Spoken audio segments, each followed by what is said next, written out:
La Côte d'Ivoire m'a donné des kilos. Bonjour, je m'appelle Farida Dobi, je suis nigérienne, j'ai 26 ans, je suis hydrogéologue environnementaliste et je suis lauréate de la 13e édition du prix de la Fondation L'Oréal et de l'UNESCO. Farida Dobi, je dirais que c'est une jeune fille qui est très curieuse. Je pense que c'est l'adjectif qui me définirait le mieux. Très curieuse et aussi très têtue, qui fait que je suis dans mon travail en général très indépendante, mais aussi très avant-gardiste. J'aime beaucoup découvrir de nouvelles choses. Ouais, je dirais que Farida Dobi, c'est ça, une petite fille très curieuse. Je suis née, j'ai grandi à Niamey. J'ai fait le lycée au CSP Lviv. Ensuite, j'ai commencé mes études supérieures au Maroc. Nouvelle culture très différente, on va dire, de ma culture initiale.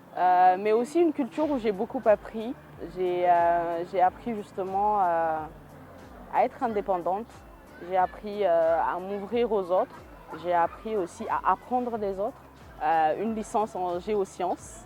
Ensuite un master en environnement avant de rentrer au Niger où j'ai commencé à travailler au Conseil national sur l'environnement pour un développement durable. Après, j'ai été recrutée dans le cadre d'un projet de la Banque mondiale et c'est là que j'ai véritablement commencé à explorer le monde de la recherche. Le prix de la Fondation L'Oréal, c'est un prix qui depuis 13 ans aujourd'hui récompense des jeunes chercheurs au féminin sur la base de la qualité de leurs travaux scientifiques, mais aussi sur la singularité de leur parcours. Et pour la première fois, du coup, depuis 13 ans, le Niger est représenté à travers ma personne et j'en suis fière, j'en suis honorée. C'est une subvention qui permet de pouvoir poursuivre, on va dire, ces travaux de recherche. Je pense, pour moi, je le définirais plus comme une porte qui nous permet en fait de nous ouvrir au monde, qui permet de mettre en lumière nos personnalités, mais aussi nos recherches. Et je pense que si je devais définir ce prix, je dirais que c'est un prix qui a tout simplement changé le regard que porte le monde, ou plutôt la société, sur moi personnellement. C'est un projet, mais c'est aussi une personne derrière. Donc mon projet, c'est sur la gestion des ressources en eau souterraine. Je développe des modèles mathématiques qui permettent ou qui sont des outils d'aide à la prise de décision pour une meilleure gestion des eaux souterraines. Le Sahel, on va dire, je suis une sahélienne, donc cette passion pour l'eau, elle vient, ouais, le réflexe d'aller jouer sous la pluie quand il pleut, bah, c'est un réflexe comme ça. Et au Sahel et surtout au Niger, c'est-à-dire le Niger est un pays qui est très pauvre en termes d'eau de surface. Durant mon parcours, j'ai compris en fait que cette eau qu'on pense très souvent inexistante, en fait elle est juste sous nos pieds. Le Niger fait partie d'un des pays les plus riches en termes d'eau souterraine en Afrique et c'est, je pense, ce qui m'a poussée à vouloir aller vers cette découverte de cette eau invisible, on va dire. C'est difficile, pour être tout à fait honnête. Je me rappelle les premières années, les sorties de terrain, on escaladait des montagnes, littéralement. Il faut s'adapter à un contexte qui n'est pas forcément prédéfini pour les femmes ou pour les aptitudes des femmes du coup. Et il faut aussi savoir faire fi du regard ou tout simplement de l'opinion de la société parce que moi je me rappelle en géologie, il y avait deux catégories de personnes. Il y avait ces personnes qui trouvaient que je n'avais rien à faire là et il y avait ces personnes qui trouvaient que j'étais là pour en quelque sorte défier la société. Il faut en fait avoir le mental le mental requis pour pouvoir avancer, faire fi de ces jugements, on va dire.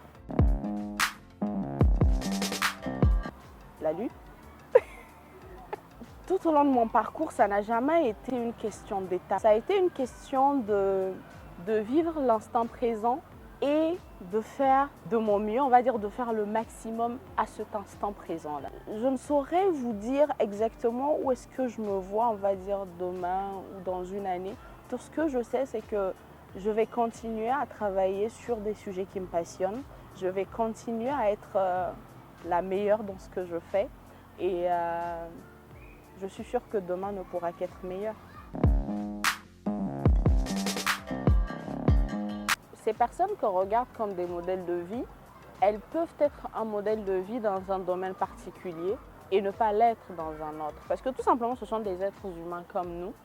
Lorsque vous prenez le cas de Dr Faji Maïna, c'est une femme qui est brillante. En termes de personne, je pense que c'est la personne la plus gentille, la plus humble que je connaisse. Lorsqu'on prend le côté force, leçon de vie, forcément, ça sera mon père. Mon père, vraiment, il m'a toujours soutenu dans aller loin, dans mes études, etc. Tu vois, je me rappelle quand j'ai eu mon master, il a pris son téléphone, il a écrit docteur devant. J'avais même pas eu d'inscription de thèse, je savais même pas si j'allais faire une thèse ou pas.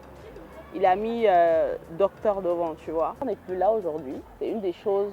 Hier, ça fait 3 ans exactement qu'il est décédé. Pile quand je commençais cette thèse d'ailleurs. Et aujourd'hui, je pense que c'est un des trucs. J'aimerais qu'il soit là, tu vois, pour voir un peu où j'en suis aujourd'hui. C'est un peu ça. Moment émotion. Est-ce que tu as une idée vraiment de comment même c'est difficile d'expliquer dans notre société ce qu'est être un doctorant ou ce qu'est être docteur en dehors du cadre médical? Tu vois, je me rappelle, j'ai cette voisine qui tombe malade au milieu de la nuit à 3 h du matin. Pop, pop, on tape le portail, on appelle ma mère. Ah, où est docteur? Où est docteur? Tanti est malade. Maintenant, mon chat, pour expliquer que docteur là, c'est pas docteur. C'est pas docteur, médecin. Maintenant, dans le quartier, on dit, bon, c'est docteur, mais c'est pas vraiment docteur, tu vois. Il y a une voisine, au début, elle venait d'arriver dans le quartier, tu vois, elle s'approche. Voilà, elle vient nous rendre visite. Après, ma mère, comme elle est fière et tout, elle dit, ouais, elle fait un doctorat, environnement, eau, etc. La voisine me regarde jusqu'à... Elle dit, tu vas pas ouvrir une boutique, c'est mieux. Faut dire que la voisine, là, je ne suis jamais allée chez elle. Voilà. Mais bon. On n'est jamais mieux que chez soi, c'est vrai. Mais la Côte d'Ivoire a une place particulière dans mon cœur. La nourriture ivoirienne, mon Dieu. Un véritable trésor que je chéris du plus profond de mon cœur. Mais blague à part, la Côte d'Ivoire, j'adore parce que c'est un pays d'hospitalité, c'est un pays de diversité culturelle, c'est un pays de liberté, mais c'est surtout pour moi un peuple qui, peu importe, c'est-à-dire c'est un peuple qui peut rire de tout. Surtout par rapport à la jeunesse ivoirienne, il y a cette jeunesse ivoirienne qui se bat.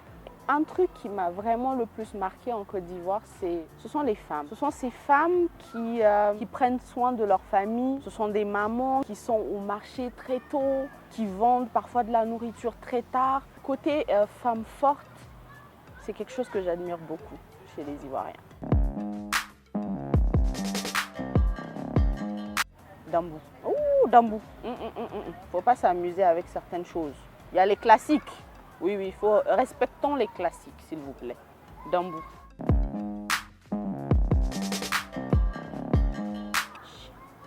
C'est-à-dire, aucune hésitation. Chien, s'il vous plaît. Les chats, restez loin. Mon sang est glacé là tout de suite. Je ne peux pas bouger à cause du chat. Il y a un chat.